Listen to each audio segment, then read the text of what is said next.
আসসালামু আলাইকুম বন্ধুরা, তোমরা সবাই কেমন আছো? আশা করি তোমরা সবাই ভালোই আছো। আমিও আলহামদুলিল্লাহ ভালো আছি। তো তোমাদের মাঝে একটি ভিডিও নিয়ে চলে আসলাম। এর আগে কখনো আমি এমন ভিডিও করি নাই বা পারিও না আমি এরকম ভিডিও করতে। তো যাই হোক, এখন বাজে সকাল 8টা। নাটোর স্টেশনে আমরা ট্রেনের জন্য অপেক্ষা করতেছি। তো অপেক্ষা করতে করতে ট্রেনটি অবশেষে চলে এসেছে, আর এত পরিমাণ ভিড় ছিল যা বলার কথা না।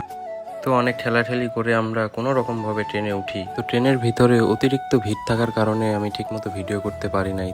তো অবশেষে আমরা চলে আসলাম আমাদের গন্তব্যস্থল সান্তার রেলওয়ে স্টেশনে। তো স্টেশন থেকে বেরিয়ে আমরা হালকা নাস্তা করার জন্য একটি হোটেলে ঢুকি। তো এখানে আমরা হালকা কিছু নাস্তা করে আবার একটি রিক্সা নিয়ে বেরিয়ে পড়ি নওগাঁ ডানা পার্কের উদ্দেশ্যে।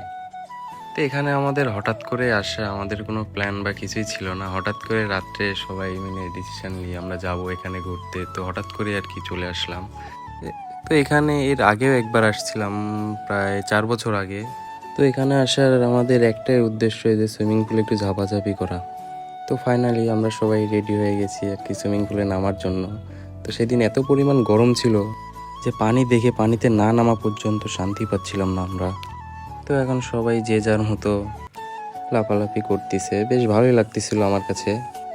আর সুইমিং পুলের পানি ছিল অনেক ঠান্ডা, এর জন্য আরো বেশি ভালো লাগতেছিল। তো প্রায় 2 ঘন্টা আমরা গোসল করছি। তো অত ভিডিও আমি করতে পারি নাই।